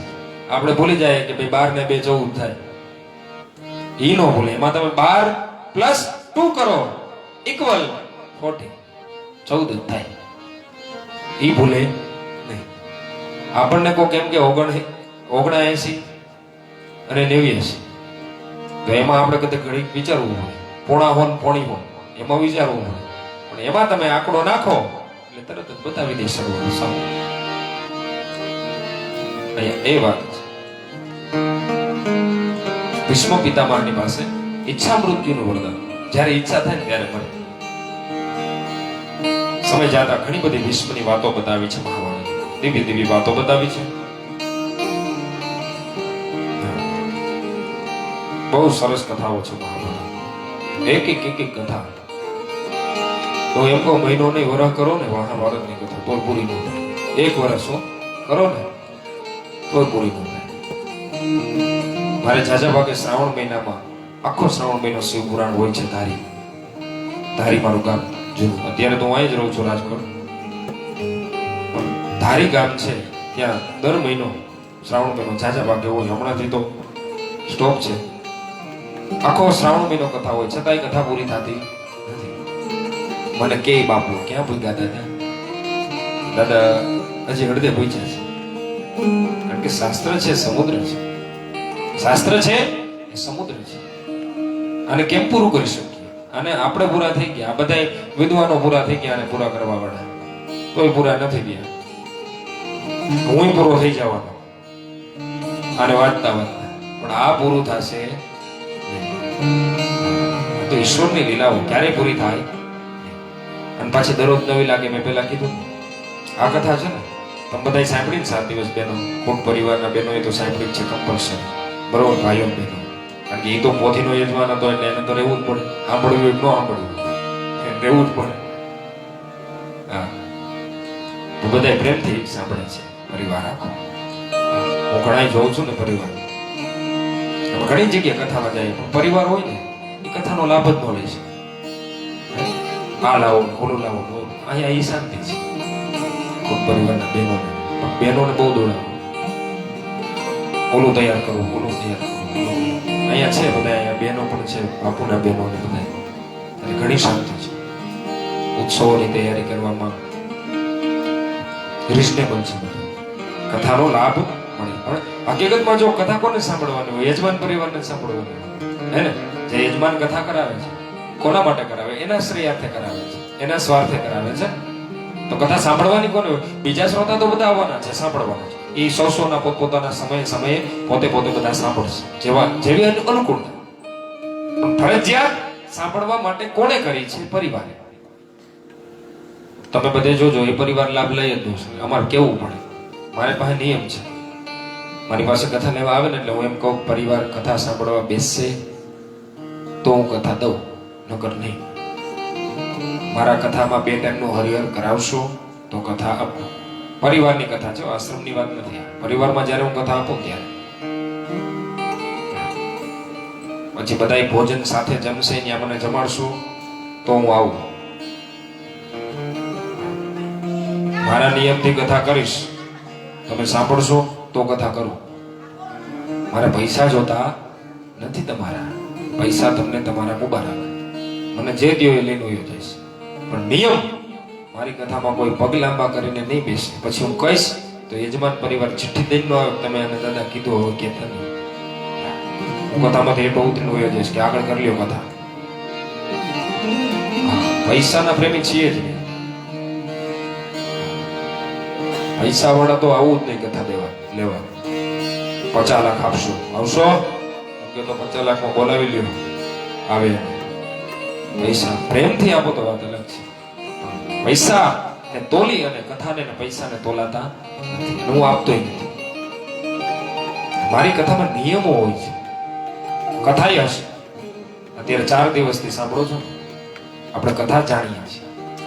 અને 4 દિવસ મને ખ્યાલ આવે ત્યાં સુધી તમે નથી સાંભળી એવી જ કથાઓ મેં કીધી છે. કેવલ માત્ર કથાનો રસ પીરસ્યો છે. તો મને થોડુંક જોઈએ ને, મને થોડુંક જોઈએ ને. તમને ગમે એવું આપું છું ને હું અત્યારે 4 દિવસથી. આ 4થો દિવસ છે. કોને નથી ગમ્યું હું આપું છું? કયો આંગળી ઊંચી કરો, હાલો. કોઈ કરે?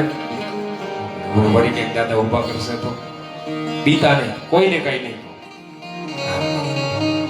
મારે પણ થોડુંક હોય ને નિયમ. અમારા ગુરુજી એવું કહેતા હતા, બેટા પૈસા નો લ્યો ને તો કઈ તમને જે આપે લઈ લેજો, માનતા નહીં ક્યારે પૈસા, પણ હા કથાના નિયમો અવશ્ય રાખજો. મારી કથામાં જો નિયમ હોય, આ તો આશ્રમ છે એટલે વાંધો નથી, પણ પરિવારો કોઈ કથા કરાવે ને એટલે હું એમ કહું 3 વાગે મારી કથા શરૂ થઈ જશે, તમે વહીશો કે નહીં હો, મારા અસંગીત વાળા 2:30 વાગે આવી જશે. મેં કીધેલું જોઈ લો કરજો. બરોબર, પછી ક્યારેક મોડા થઈ જાય, દેણી થઈ જાય, એ વાત અલગ છે. સમયે મોડા ગયા હોય તો હું દરરોજ ન થાય, વહેલા આવી જાય. પછી એ 2 ભજન કરે, ગીરી બાપુ 2 ભજન કરે, પછી 3 વાગે બરોબર એક્ઝેક્ટ કથા શરૂ થઈ જાય. કોઈ આવશે કે નહીં આવે, હું મારી કથા શરૂ કરી દઈશ, કારણ કે મારી કથાનું કેન્દ્ર ઈશ્વર છે. અહીંયા મારી સામે કોણ બેઠું છે? ઈશ્વર છે, ભગવતી બેઠી છે. હું તમારી રાહ જોઉં, પણ એ તમારી રાહ ન જોઉં, અને એને રાહ જોવડાવાય નહીં. અને આને રાહ જોવડાવે ને મોટામાં મોટો મૂર્ખ માણસ હોય. મારે થાવું કથાના નિયમો છે, મેં કીધું ને તમને, અમુક નિયમો પાડે ને તો જ હું કથા આપું. નકર કથામાં સંસ્કૃતિ જાળવવી, સંસ્કાર જાળવવા, સેવા જાળવવી. કોઈ એમ કે ભાઈ પાણી ભરી આવી દે તો ભરી આવી દે. યજમાન પરિવારના છોકરા ગમે એટલો કરોડપતિ હોય, પણ કોઈ શ્રોતા એમ કે મને પાણી પીવું છે, ભરી આવી દો ને તો ભરી આવી દેવો, કારણ એના આંગણે કથા છે, બધા અતિથિ છે. એ વાત બધા કથાના એક લક્ષણ, જો દેવી ભાગવતની કથાના એક લક્ષણ છે, આપણે ઘરે કોઈ અતિથિ આવે ને એને બહિષ્કાર ન કરવો જોઈએ. આ દેવી ભાગવતમાં છે. કથાના જે લક્ષણો છે ને, મેં તમને પહેલે દી કીધા હતા ને, બીજે દિવસે, કારણ કે પહેલે દિવસે તો આપણે પોથી યાત્રા હતી એટલે અડધી કલાક જ કંઈક કથા થઈ હતી, વધારે નહોતી થઈ. પણ જે પહેલા દિવસે આપણે કથા પૂર્ણ કરી અને બીજા દિવસનું પહેલું સત્ર હતું, ત્યારે આપણે કથા કેવી રીતે કરવી, કથાકાર કેવા હોવા જોઈએ અને શ્રોતા કેવા હોવા જોઈએ, અને શું શું કરવું જોઈએ, આ બધું કીધું. તમને યાદ છે? મેં કીધું હતું શેરી વડા વિસર્જન કરવું, આવું બધું કરવું જોઈએ, ફટાકડા લાવવા જોઈએ ને બધું કીધું હતું. યાદ છે ને? યાદ રાખજો. એમાં યજમાન પરિવાર ખાસ રાખજો, કારણ કે આ બધાય મને નહીં મળે, યજમાન તો પછી મને મળવાનું છે.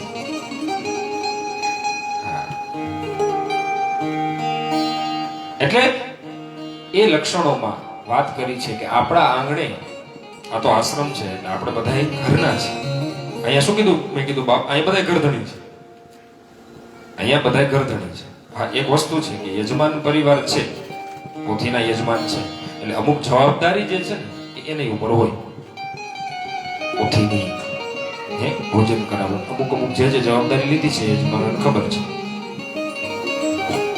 એટલે પોથીના યજમાનનો અર્થ શું છે કે બધું એને કરવાનું, ક્યાંય પણ કઈ થાય એટલે પેલા એને ઊભું રહેવાનું, સેવા બધી રીતે, તન મન અને ધન ત્રણેય. તન મન અને ધન, શરીરથી રહેવાનું, મનથી રહેવાનું અને ધનથી રહેવાનું. બાકી બીજા બધા છે એ બધા ઘરધણી જ છે. બાપુએ કીધું ને, તમે જે બધા આવો છો ને એ બધા ઘરધણી છો, આ આશ્રમ તમારો છે. પણ પરિવાર જ્યાં કથા કરે છે, હવે માનો આ જ કથા ખૂંટ પરિવાર પોતાના ઘરે કરે તો આપણે બધા ત્યાં જઈએ તો આપણે શું કહેવાય? બધા આપણે એટલે તમે બધા. હું તો ત્યાં હોવો જ કથા કરે તો, તમે પાછા ત્યાં આવો બધા, આ બધા ગામ વાળા ત્યાં સાંભળવા આવો કથા. રાજકોટમાં ત્યાં કરે, મવડીમાં રહ્યો છે, હા, નીતિનભાઈ ની મવડીમાં રહી છે અત્યારે. એક અહીંયા ઘર છે અશ્વિનભાઈ, એક ભાઈ અહીંયા રહી છે. તો એક ત્યાં કથા કરે તો આપણે બધા ત્યાં જઈએ તો ત્યાં શું કહેવાય? અતિથિ કહેવાય. શું કહેવાય? અતિથિ. કોઈના ઘરે જઈએ તો આપણે અતિથિ કહેવાય. પછી ફોન કરીને ગયા હોય કે એમને ગયા હોય, ગમે એમ ગયા હોય, અતિથિ કહેવાય. તો દેવી ભાગવતના એક લક્ષણમાં એવું કહે છે કે અતિથિ જે આવે ને એનો સત્કાર આદરપૂર્વક કરવો જોઈએ. અતિથિ શ્રોતાઓ, કારણ કે શ્રોતા જે છે એ અતિથિ રૂપે આપણે ઘરે પધાર્યા છે, કથામાં આવ્યા છે, એના આદર સત્કાર ભાવ સન્માન આ બધું કરવું જોઈએ. એટલે જો હું અહીં કથા શરૂ કરું ને, કોઈ પણ વક્તા, હું નહીં, કોઈ પણ વક્તા કથા શરૂ કરે ને એટલે બધાને વંદન કરે, બધાને જય શ્રી કૃષ્ણ કરે, હે કથામાં સ્વાગત છે તમારું બધાને એમ કરે. એ કઈ કથાકાર પોતે ન કરતો હો, પોતે ન કરતો, એ યજમાન વતી કરતો હોય તમને બધાને શ્રોતાઓ. કારણ કે યજમાન ન કરી શકે, બધાને કરી શકે. એટલા બધા માણસો આવે. જો અત્યારે નહીં બેઠા હોય તો 500 જણા તો બેઠા હશે ને, 500-700, હે દરરોજ 500-1000 માણસ તો આપણે જમે છે ને. એ ઉપર આપણે એક સરવાળો કરીએ કે ભાઈ 500 માણસ તો હશે ને. 500 માણસને પોતે આવકારી ન શકે, કારણ કે બીજા કામ પણ હોય. અહીંયા વક્તા એની ફરજ પૂરી પાડે છે. જો આપણે કોઈ આવે તો હું એમ કહું છું ભાઈ ખોટ પરિવાર આપનું હાર્દિક સ્વાગત કરે છે સંતોનું, અહીંથી આપણે એનું સ્વાગત કરીએ છીએ. અલગદા યોગધણી અલગધામ આશ્રમ આપનું હાર્દિક સ્વાગત કરે છે. તો એ વક્તા પોતે નથી કરતા, પણ એના વતી કરે છે, એના વતી કરે છે. કથા મારી નથી, પણ હું વતી કરું છું. વ્યાસજીની છે, વ્યાસજીની કથા અમે સાંભળી અને અમે કરીએ છીએ. એટલે એ વાત છે કે અતિથિ આપણે ઘરે આવે તો બધાને આદર સત્કાર આપણે આપવું જોઈએ. પૈસા ન આપીએ તો કઈ, સન્માન, વિવેક આ બધું આપવું જોઈએ. અને દેવી ભાગવત એમ કહે છે નો આપો તો શું થાય. અહીંની કથાની વાત નથી, ગમે તમારા ઘરે કોઈ અતિથિ આવી જાય, હે અને તમે અતિથિર્યસ્ય ભગ્નાશો, અતિથિર્યસ્ય ભગ્નાશો ગેહાત પ્રતિનિવર્તતે સદત્વા દુષ્કૃતમ તસ્ય પુણ્યમાદાય ગચ્છતિ, પુણ્યમાદાય ગચ્છતિ. અતિથિ પુણ્યમાદાય ગચ્છતિ. આપણે ઘરે કોઈ અતિથિ આવ્યું હોય ને કથામાં, આ એક લક્ષણ છે મહેમાનને સાચવવાનું. દેવી ભાગવતમાં આ શ્રોતાઓના લક્ષણમાં આવે છે. શ્રોતાઓએ શું કરવું જોઈએ, યજમાનોએ શું કરવું જોઈએ. શ્રોતામાં પહેલો યજમાન આવે. કોણ આવે? યજમાન. પછી બીજા શ્રોતાઓ. શ્રોતામાં પણ વિભાગ હોય ને, 3 પ્રકારના શ્રોતા હોય. ભક્તારમ પૃચ્છકમ શ્રોત્રુમ તત્પાદ સલિલમ યથા. શ્રોતા 3 પ્રકારના હોય. વક્તારમ, પૃચ્છકમ ને શ્રોતૃ.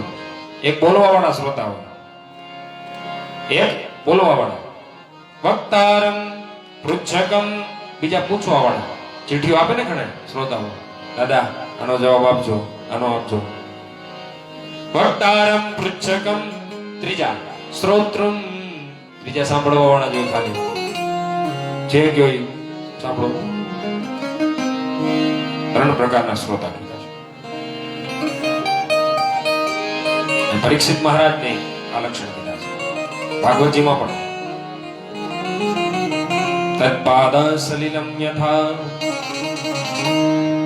શ્રોતામાં લક્ષણ હોવા જોઈએ, બોલી શકવા જોઈએ શ્રોતા. તમે પ્રશ્ન ન કરો તો કથા હું કેમ કરું? આ જે પણ બધી કથાઓ થઈ છે ને એ બધી પ્રશ્નથી થઈ છે. આ ઋષિ આને પ્રશ્ન કર્યો ત્યારે કથા નીકળી, ઓલા ઋષિઓને પ્રશ્ન કર્યો, એમ તમે કઈક પ્રશ્ન કરો તો કથા નીકળે નવી. બાકી જૂની તો કરવાનો જ છો. બધી ભાગવતમાં કૃષ્ણ કંસને મારે જ છે. આપણે સાંભળીએ છીએ કે કેટલી બધી વાર સાંભળી નાખી, પણ તમે કોઈ પ્રશ્ન કરો, તમે કહો પ્રશ્ન કરો તો નવી કથા નીકળે. ભાઈ કંસને શું કામે માર્યો જણાવજો.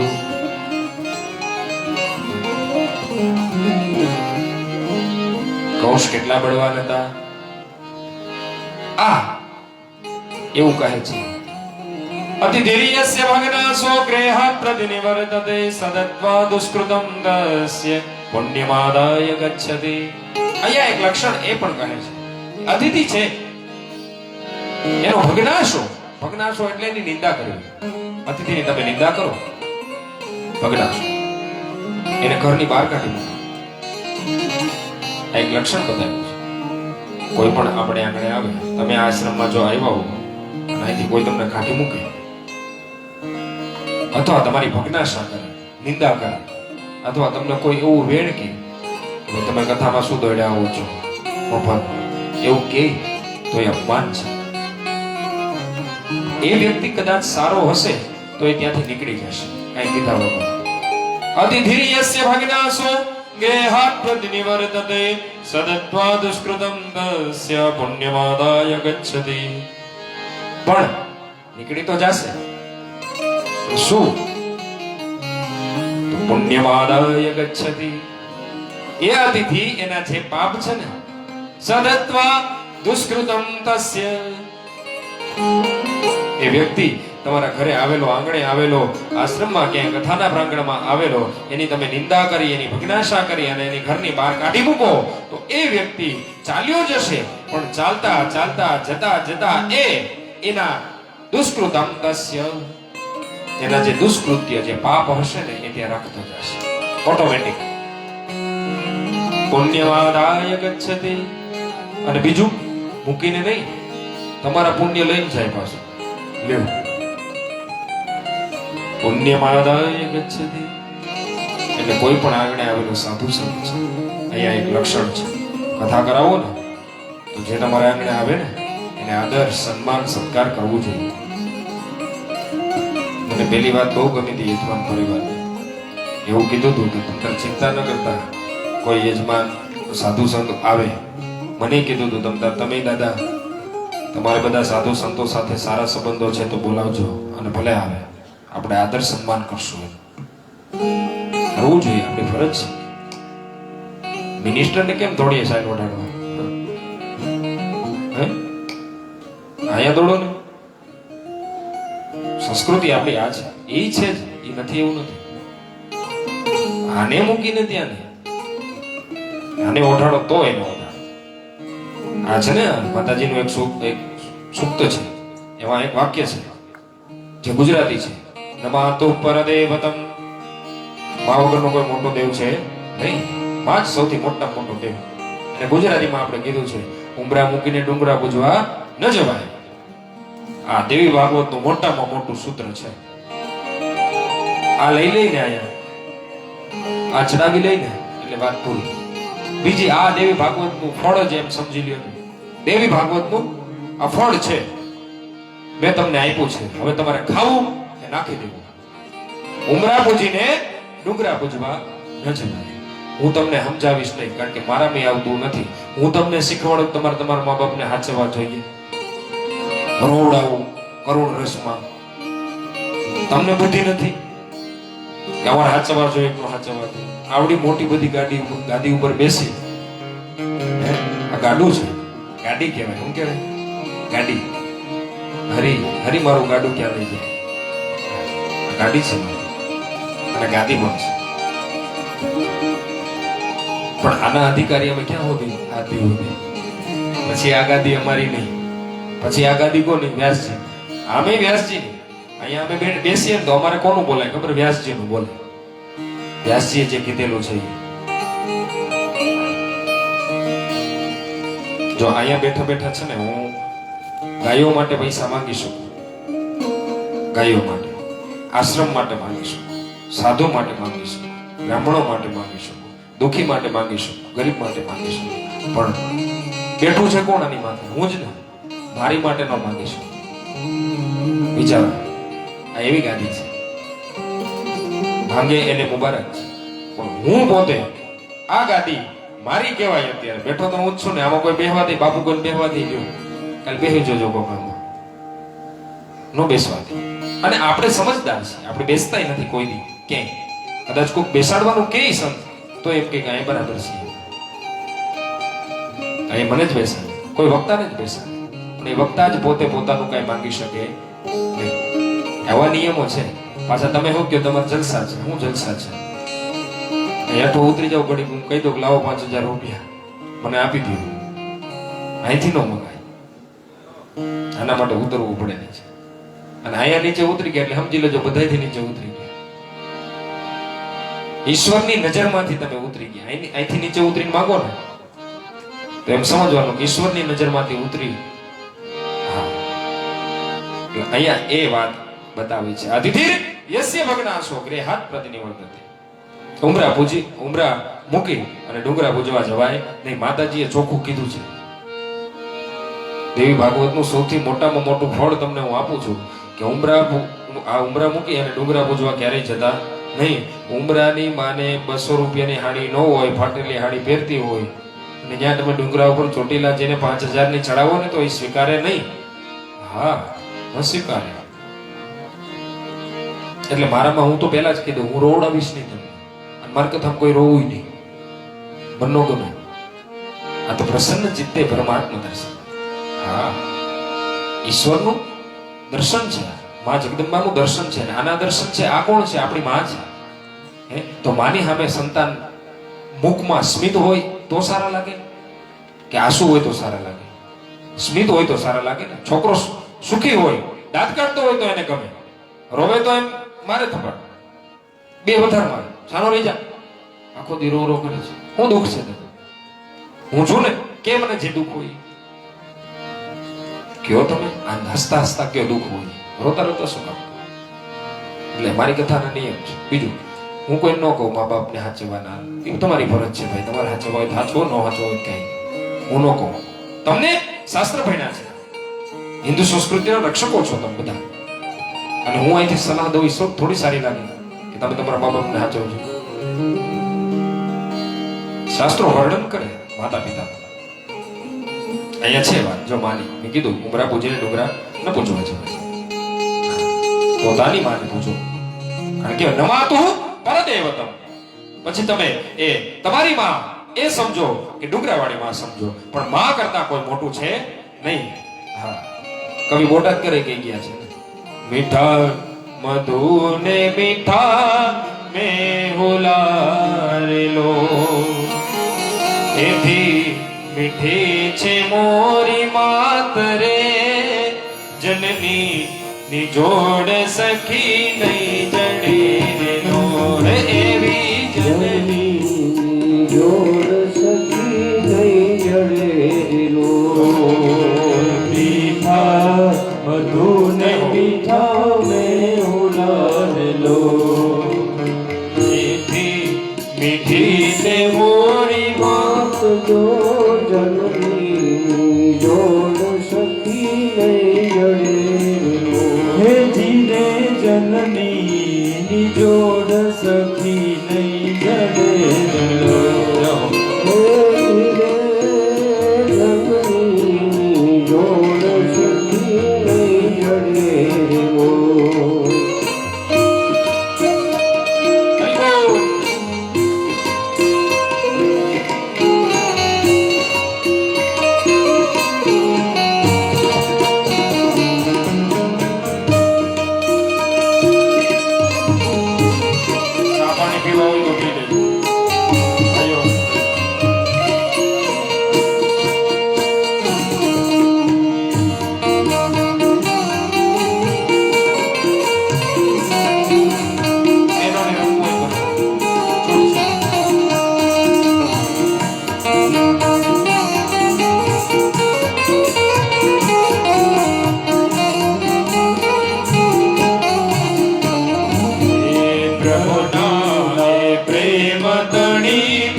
જગથી જુદેરી જાત જો, જનની જોડ સખી નહીં જડેલો.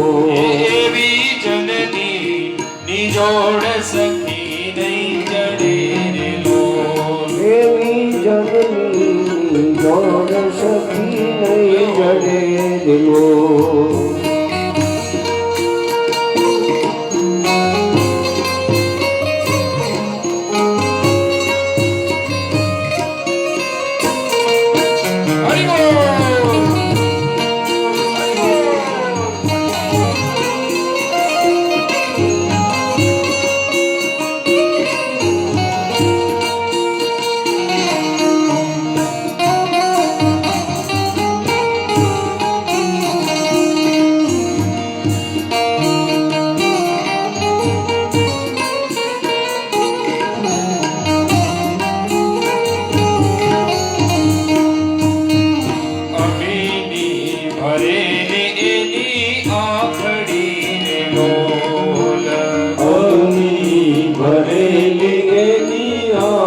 સખી લો એ અમીની ભરેલી એની આખડી રે લોલ અમી ભરેલી એની આંખડી રે લો એ વાલના ભર્યા એના વેણ જો જનની ની જોડ સખી નહીં જડે રે લોલ ભરેલા એના વેણ જો જનની જોડ સખી નહીં જડે લો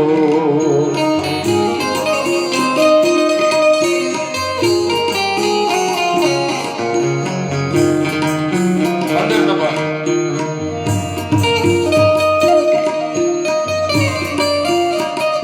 તાલી પાડો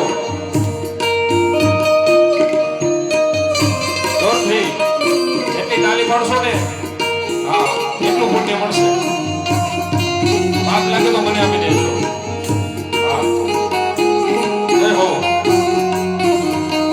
જય હો.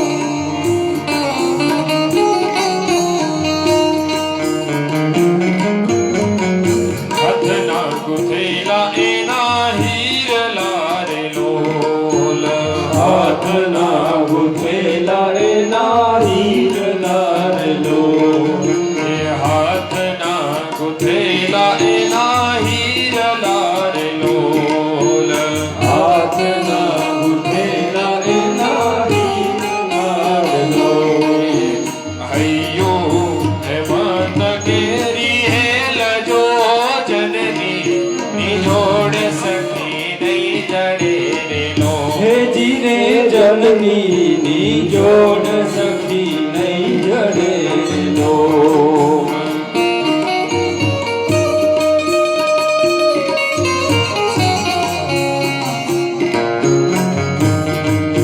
અંદર નંબર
દેવોના દૂધ ક્યારે દેહ ક્યારે લો દેવોના દૂધ દયા દોહલા રે લોલ દેવોના દૂધોના દોયલા રે લો દેવોના દૂધ દયા દોહલા રે લોલ દાસી દેશી છે એની જોડ રે જનની જોડ સખી નહીં જડે લો કાશી રે છે એની કોળ રે જનની જોડ સખી નહીં જડે રે લોલ હે જનની જોડ સખી નહીં જડે લો એવી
કે માતારો ગરબો જાગમજો ઉમે કોણ કોણ પાવાગઢની કોણ મારેલો માતારો ગરબો જાગમજો તે બોલ બોલ પાવાગઢની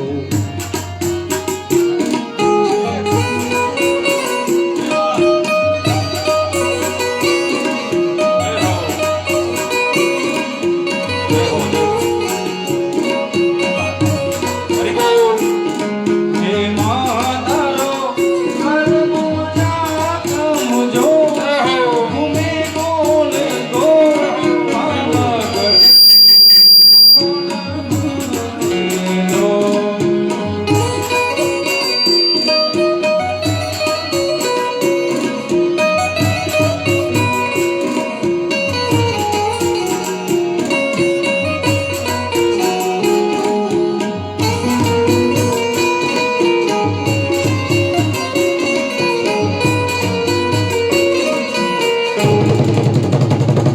જય માતાજી જય માતાજી જય માતાજી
નગર બજારે જા નગર બજારે નગર જા નગર બજારે નગર બજારે જા મારું માથું તારા મુકે મોય ચડી મેળલા મારે હજાર આવરે હલેશા બેન નગર બજાર આવરે હલેશા બેન નગર બજાર નગર બજારે જા નગર બજારે નગર બજારે જા નગર બજારે મારું તું તારા મુકે મોય ચડી ભેડલા મારે હજાર આવરે હલેશા બેન નગર બજાર આવરે હલેશા બેન નગર બજાર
બ્રહ્મ